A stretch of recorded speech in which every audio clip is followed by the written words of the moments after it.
Thank you, Rick. Firefighters and officials from UGI are still on the scene of a massive house explosion in Allentown that leveled 8 homes. Several people are still unaccounted for. It happened last night around 10:45 between 13th and 14th Streets, forcing the evacuation of hundreds of people. WFMZ's Jaccii Farris is live at the scene now, and she joins us with the very latest. Jaccii. It has been a long, terrible night for the city of Allentown. The fire caused by the explosion is now under control. Firefighters are putting out hot spots. Now, what used to be a plume of smoke is now a plume of steam. The Allentown Fire Department called in all of its firefighters to fight the fire around 10:45 last night. Hours later, they are exhausted trying to stay warm and make sure the fire doesn't flare up. Like a disaster. It truly looks like a disaster. This is what 13th and Allen Street in Allentown looks like now. The fire left behind by a gas explosion is still smoldering, but at 10:45 last night, it was a fiery chaos. It's very dangerous, especially we're fighting the fire while the gas is still leaking. So we're always cautious of the secondary explosion. What's going to happen? What's next? Fighting the fire proved difficult. The gas had to be turned off, and the water used to fight the fire quickly turned to ice. Neighbors stood watching, wondering about the fate of the people who live in the 8 devastated homes. 2, possibly 6 people are missing, including an elderly couple.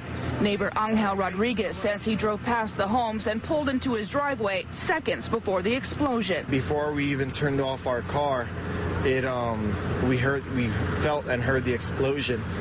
I got out the car and looked down the street, and it just looked like fireworks had gone off. There was, fire going and sparks in the air. So I knew something bad had happened. Again, fire officials say 2, possibly 6 people are missing.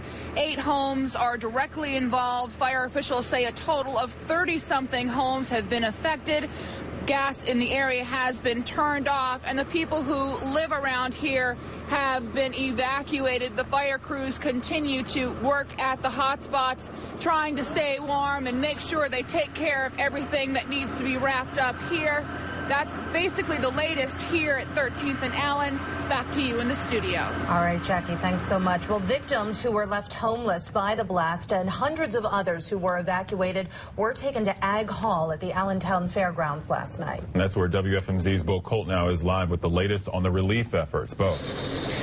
Jaciel have actually moved. I'm right in front of Gross and East Towers here in Allentown. And the good news is that the 186 people, almost all elderly, that had been at Ag Hall for nearly 6 hours now are on their way back home. Behind me, you can see a Atlanta bus off in the distance. And I believe now we're going to cut to some video.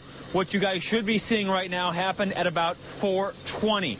And that's when the elderly started to board the bus. You can see that, many had walkers, many had canes. They were all braving frigid middle of the nighttime temperatures to get back home, and they had been there at Ag Hall since about 11 o'clock last night. And again, this is because of the giant explosion that rocked the neighborhood between 13th and 14th Streets here in Allentown. And throughout the night, 6 Atlanta buses, nearly 700 people made up of residents of Gross and East Towers and also some other neighbors were taken to Ag Hall, which served as kind of a rescue row. And throughout the evening, members of Allentown's Red Cross, the Allentown Health Department, county officials, even some members of City Council were on hand to give people water, to give people food, to give people blankets, whatever they need. And even Jaciel, I've been on the scene since midnight. So I've been here throughout the night, and I was at Ag Hall for much of the morning, and I have to say, everybody there,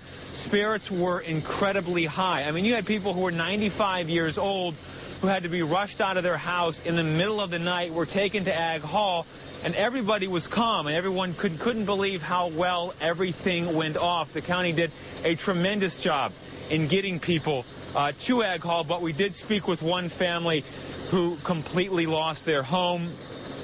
They were, as you can imagine, devastated by that, but they were just happy that nobody was seriously injured from their family. So again, Right now, people are starting to get back into Gross and East Towers. Again, they're all elderly, and we're still waiting for more information of when everybody can get back inside. But, guys, that's what's happening here in Allentown right now. Back to you in the studio. All right, well, thank you. Virtually every firefighter that was able to respond to the call was at the site of the explosion and massive fire that followed. Crews remain on the scene at this hour, working to keep it under control. Fire Chief Bob Shearer says the type of fire it was made it especially difficult to put out. When you're in a defensive mode fighting a fire, you can only hit the fire through the openings, through the windows and the doors. So it really takes a long time to put a fire out, fighting a fire in that mode. As we mentioned earlier, 2 homes were destroyed by the fire and the other 6 were burned. 16 others were affected. Well, the 69 newsroom was flooded with phone calls within minutes of the explosion, and our evening crew was on the air for several hours covering the situation. During our coverage, several people who were affected by the blast talked with Rob Vaughn and Wendy Davis on the air. One woman was just 2 doors down from the source of the explosion. They're banging at the door, and the whole roof just caved in, and wow, I just thought my ceiling fan had you know, and I hear glass, and I couldn't get up. You know, he finally just pushed everything off the bed and got me out, and I just had my pajamas. So your ceiling caved in on you while you were lying in the bed? Yeah. What a nightmare. Unfortunately, the woman on the phone there did lose her home. And if you'd like to see more of the special coverage that went on until early this morning, just log on to our website at WFMZ.com. There are interviews with eyewitnesses and officials and an extended excerpt from our coverage. And be sure to stay with 69 News and WFMZ.com for the very latest on the explosion. We'll have much more coming up this morning and on our later newscasts. Police say a Berks. Now let's get down to Jaciel and Eve. All right, thank you so much, Rick. Officials say one person is dead and several others are still unaccounted for after a massive house explosion in Allentown. Yeah, it happened last night around 10:45 in the area of 13th and Allen Streets. WFMZ's Jaccii Farris is live at the scene now with the very latest. Jackie, good morning.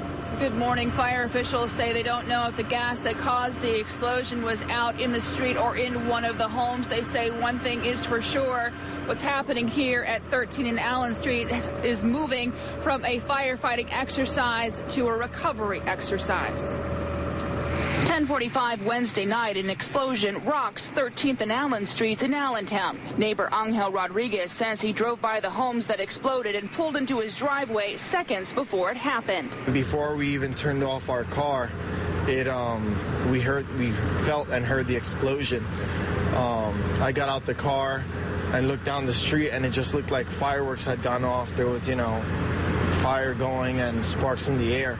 So I knew something bad had happened. Allentown Fire called in every firefighter it had to battle the fire left behind after the explosion.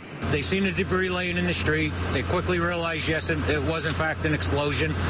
They knew 2 homes were down. They entered into the 3rd and 4th home to make sure we didn't have any victims. UGI turned off the gas to the area. 8 homes were destroyed. Fire officials say a total of 30 homes were affected. 1 person is dead. Possibly 5 people are missing, including an elderly couple. Hours after the fire is brought under control, firefighters continue to monitor hotspots. The steam billowing off the homes, water freezing under their feet. Like a disaster. It truly looks like a disaster. Allentown Mayor Ed Pulowski, fire officials and emergency responders are holding a news conference today at 11:30 to talk about exactly what happened here at 13th and Allen Streets. Back to you. And Jackie, if you would, describe for us the magnitude of this response. I mean, how many emergency responders are still at the scene hours later right now at 7:35? Well, initially, every single person who worked at the Allentown Fire Department and a certain number of county emergency personnel were dispatched. They were all here fighting flames that were 10, 20 feet high in the air. There was danger there was going to be a second explosion because of the gas. Now, as UGI turned the gas off and they were able to bring the fire under control, you know, it's freezing out here. Many of the crews were taken inside warming tents. I don't think that the fire department stood down in any capacity until much later in the morning, until just recently. And right now, as I said, the fire department says it's moving from a firefighting mission to a recovery mission. And again, we have 1 person dead, 5 people are still missing. Jaccii, when you use that word recovery, that makes me think bodies, but you're not going that far, are you, as far as saying that that's what they're looking for?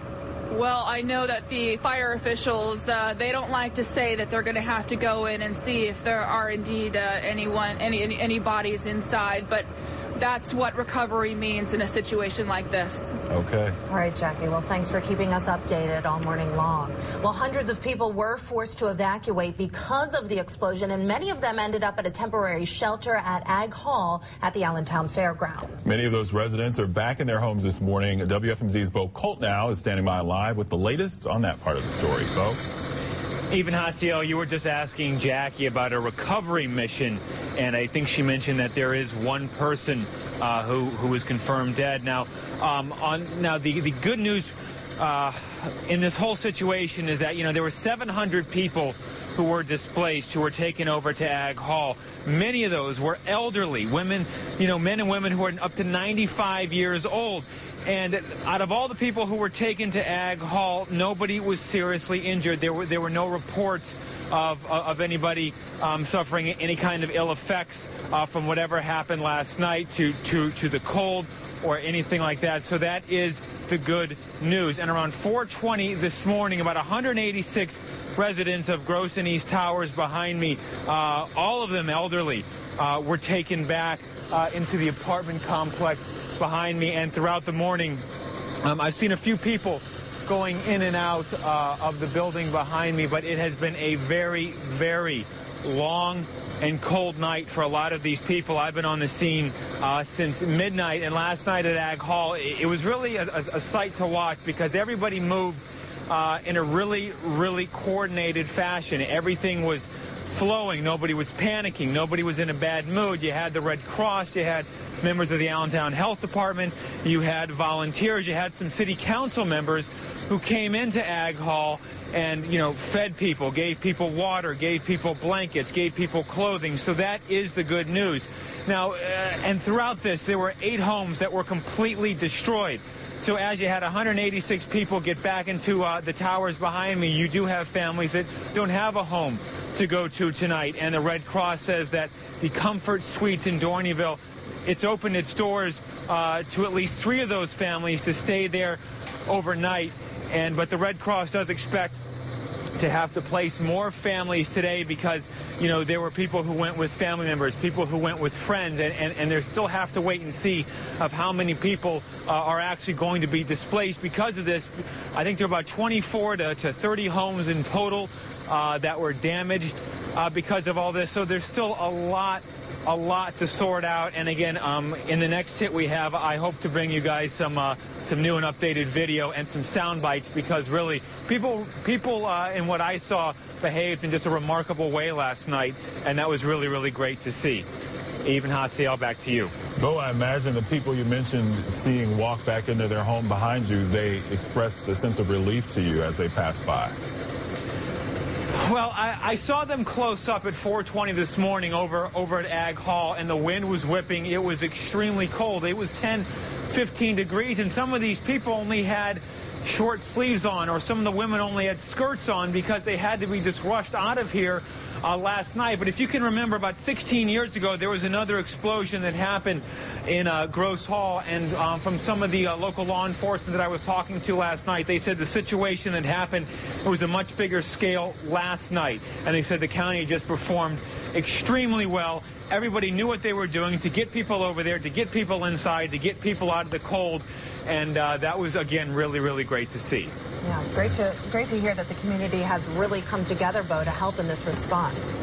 They really have, and again, there were volunteers, people who were living a couple blocks away, and, people heard this explosion from Center Valley to Whitehall, all over Allentown, and people came just to help. I talked to a woman, who said that she used to work with the elderly, and she just wanted to come and help them get in and off the bus. And you guys got to remember, this is at 3 in the morning when you had the Ag Hall just completely packed with people and with volunteers, and everybody was in extremely high spirits. So again, hats off to everybody involved for sure. All right, absolutely. Well, thank you so much. Well, last night's explosion has forced 2 schools in the neighborhood to close this morning. Officials from the Allentown School District called to say that Luis A. Ramos Elementary School and the I-Beam Academy, again, Luis A. Ramos Elementary and the I-Beam Academy have both canceled classes for today, but staff is to report at 10 a.m. Allentown Mayor Ed Pawlowski has also said he will be meeting with the media for a news conference about last night's explosion. That's coming up at 11:30 this morning. Virtually every firefighter that was able to respond to the call was at the site of the explosion and massive fire that followed. Crews remain on the scene at this hour, working to keep it under control. Fire Chief Bob Shearer says the type of fire that it was made it especially difficult to fight. When you're in a defensive mode fighting a fire, you can only hit the fire through the openings, through the windows and the doors. So it really takes a long time to put a fire out, fighting a fire in that mode. As we mentioned earlier, 8 homes were destroyed and 16 others were affected. The 69 newsroom was flooded with phone calls within minutes of the explosion, and our evening crew was on the air for several hours covering the situation. During our coverage, several people who were affected by the blast talked with Rob Vaughn and Wendy Davis on the air. One woman was just 2 doors down from the source of the explosion. They're banging at the door, and the whole roof just caved in. And wow, I just thought our ceiling fan had and I hear glass, and I couldn't get up. He finally just pushed everything off the bed and got me out, and I just had my pajamas. So your ceiling caved in on you while you were lying in the bed? Yeah.